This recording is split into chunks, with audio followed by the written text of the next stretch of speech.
Hi everyone. So let me see group theory. So this is a very important chapter for the point of your examination as well as JAM examinations. Okay. So here there are basic operations that you have already studied in your second PUC classes. So you already have studied what is binary operation. Okay, on binary operation, what is closure law, what is associative law, what is existence of identity, what is existence of inverse, commutative law. So these all operations you have already studied in your lower level classes. Okay, so again let me see the definition of binary operation. Okay, so here what I do, I take a non-empty set. Let A be a non-empty set. If every ordered pair of elements of a given set A gives a unique member of the set.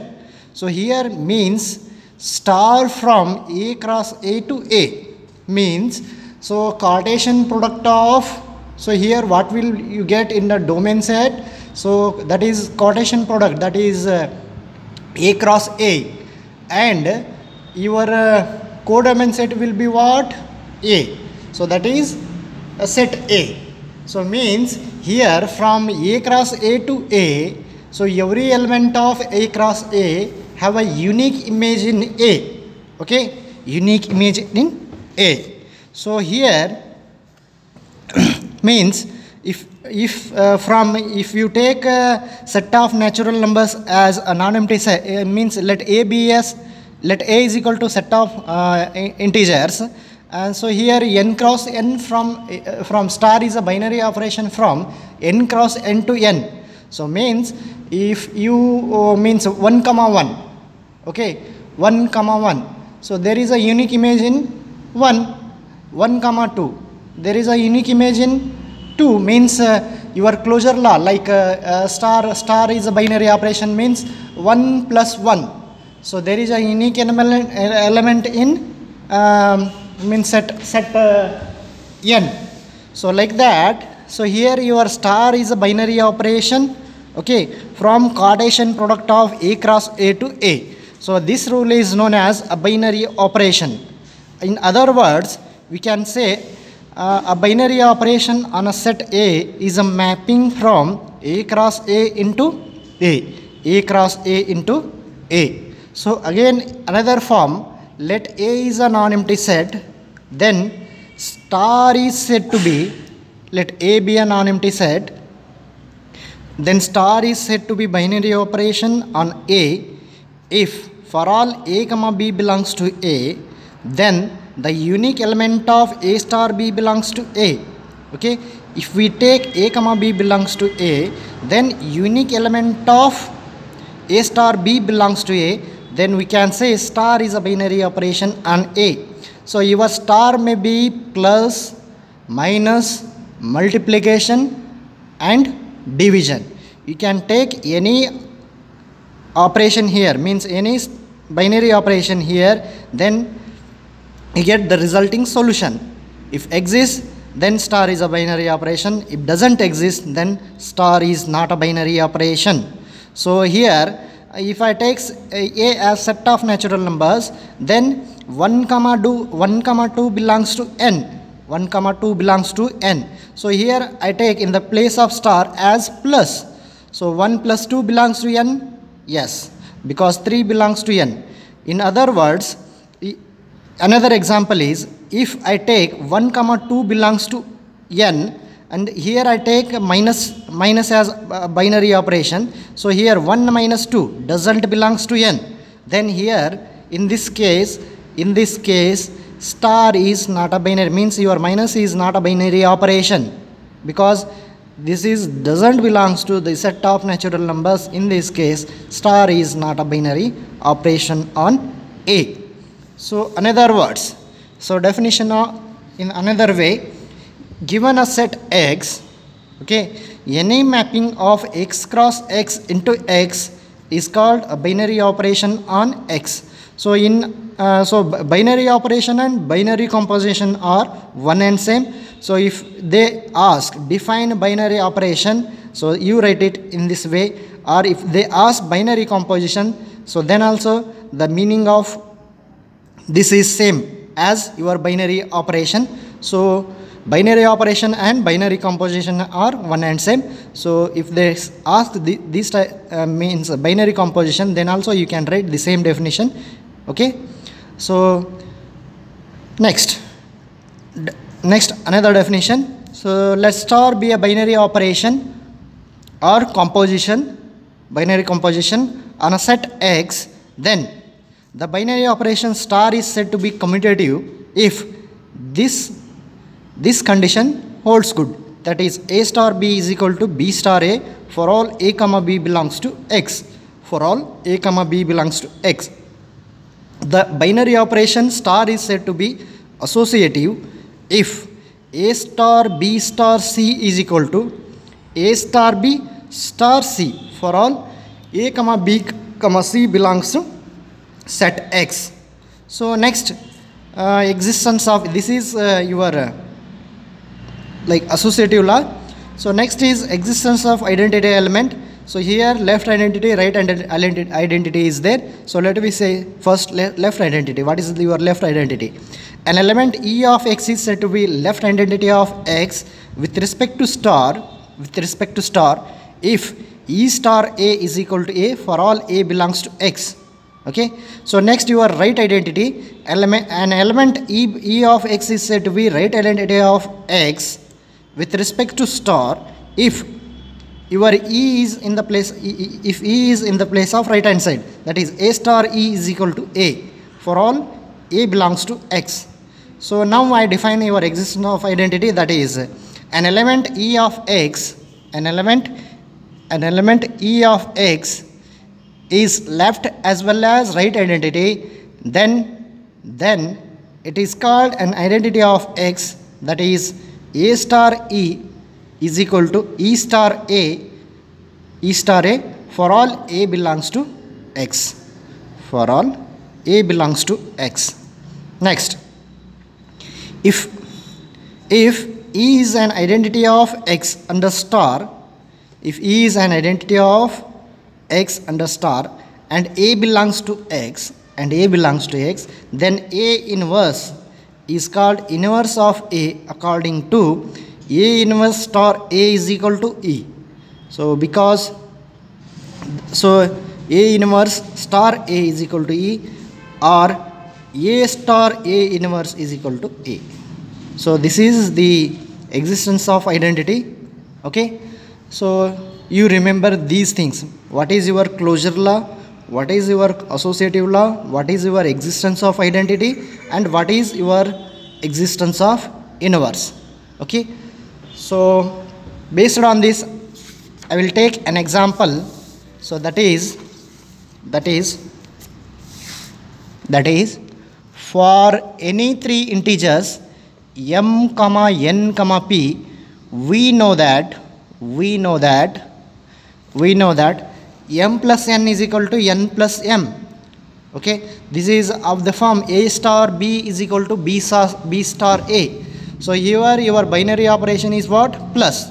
So here plus is a commutative on Z because your m and p belongs to Z.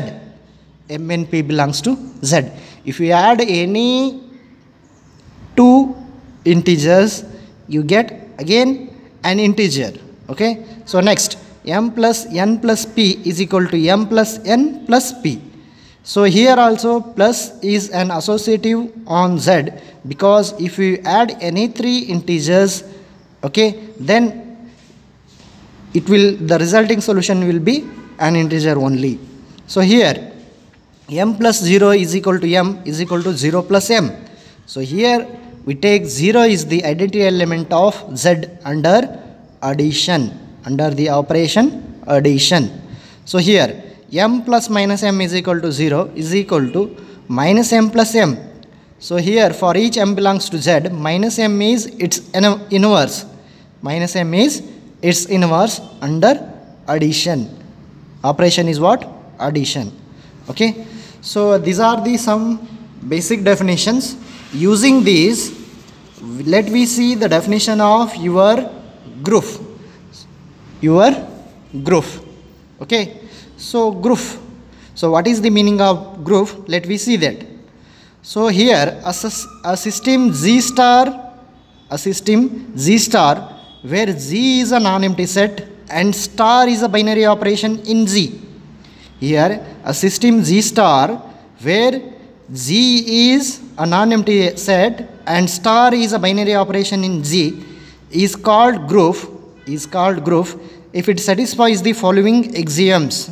If it satisfies the following axioms. So your first axiom is what? Closure law.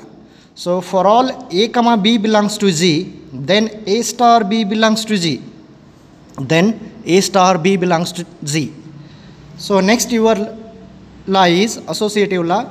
So for all A comma B comma C belongs to Z, then A star B star C is equal to A star B star C. So if this condition satisfies, then that is associative law. So next, existence of identity. So what your existence of identity says? There exists an element E belongs to Z. There exists an element E belongs to Z called an identity element, called an identity such that A star E is equal to A is equal to E star A. E star A for all A belongs to Z. For all A belongs to Z. Next, fourth one is existence of inverse. Existence of inverse. For each A belongs to Z, there exists an element A inverse belongs to Z called an inverse of A such that A star A inverse is equal to E is equal to A inverse star A. Okay, A inverse star A. So if this condition satisfies, then that is existence of inverse. So here your inverse element is what? A inverse. Okay. So next, commutative law. For all A comma B belongs to Z, then A star B is equal to B star A. If this condition satisfies, then that is commutative law. Commutative law.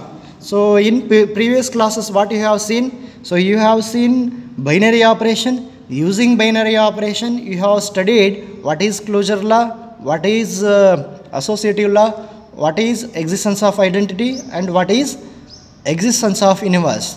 So while defining group, we take the conditions of your closure law, associative law, existence of identity, and existence of inverse. Existence of inverse. If four conditions satisfies, then that is group. Four conditions satisfies, then that is group. So let me see another definition, that is finite group. A group G is said to be finite. A group G is said to be finite if it contains finite number of elements. If it contains finite number of elements. In a group G, if there are finite number of elements, then that group is finite group. Okay. Suppose if it contains n number of elements, then it is denoted by order of Z is equal to n. If in a set, if I take a set A is equal to 1 comma 2, 2 elements, then order of A is what? 2.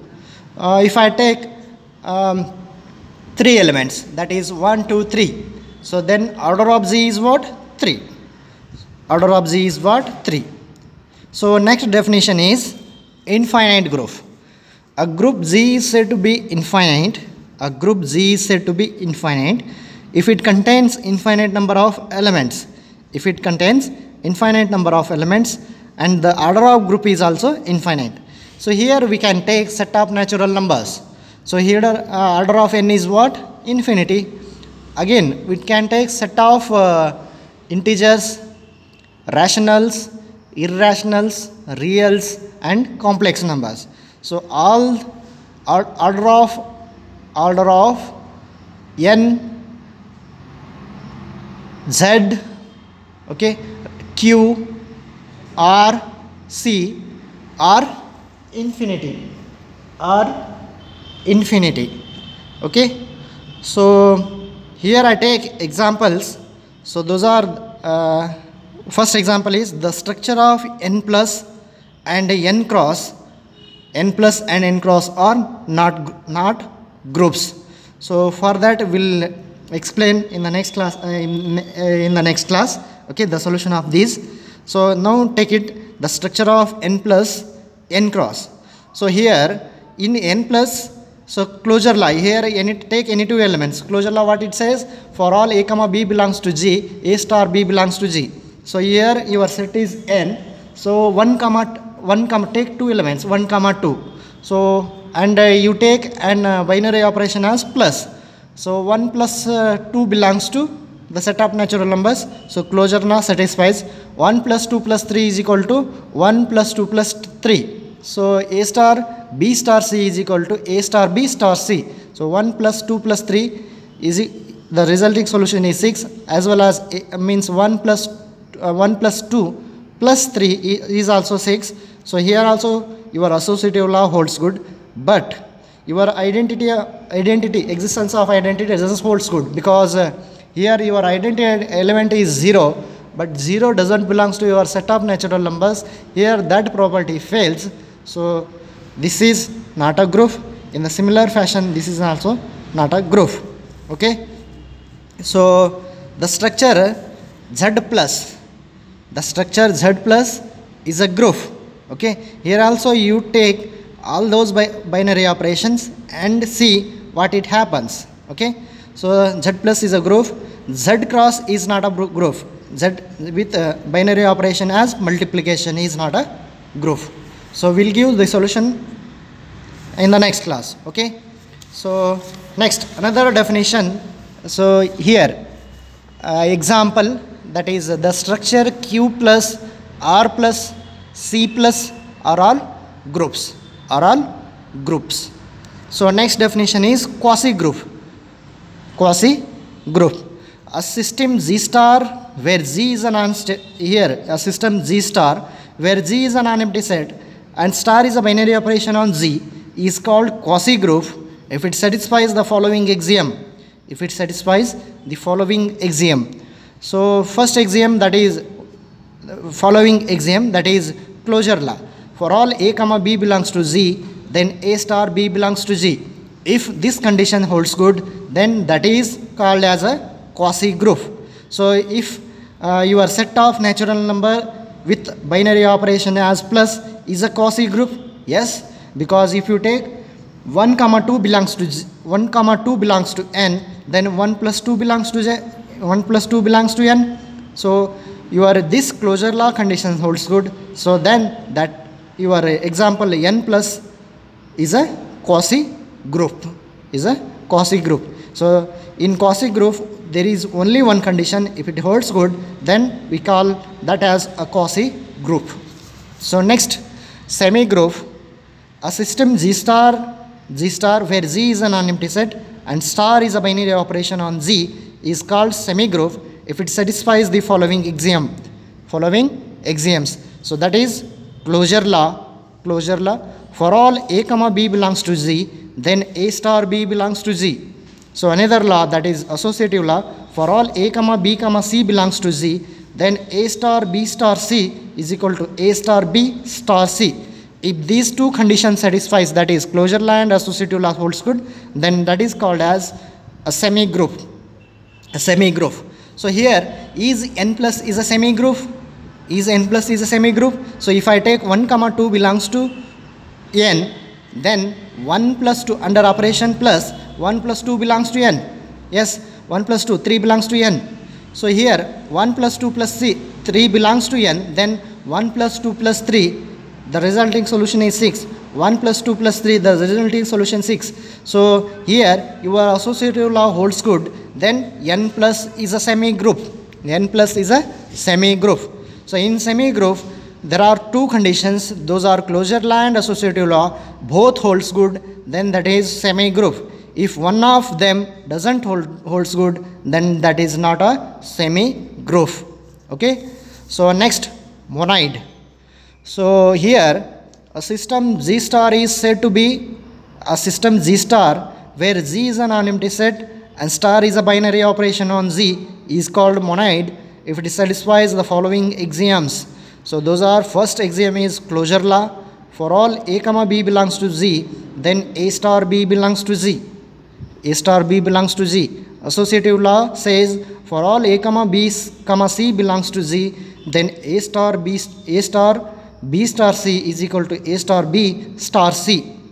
So your third law, that is existence of identity. There is an element E belongs to Z called an identity such that A star E is equal to E star A for all A belongs to Z.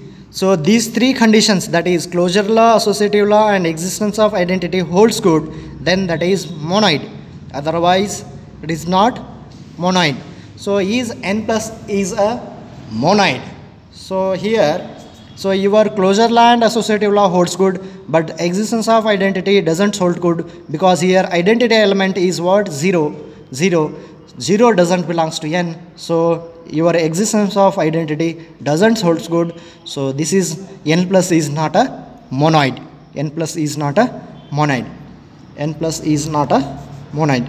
So here I am giving you a note that is every group is a semi-group, but every semi-group is may or may not be a group. Every semi-group may or may not be a group.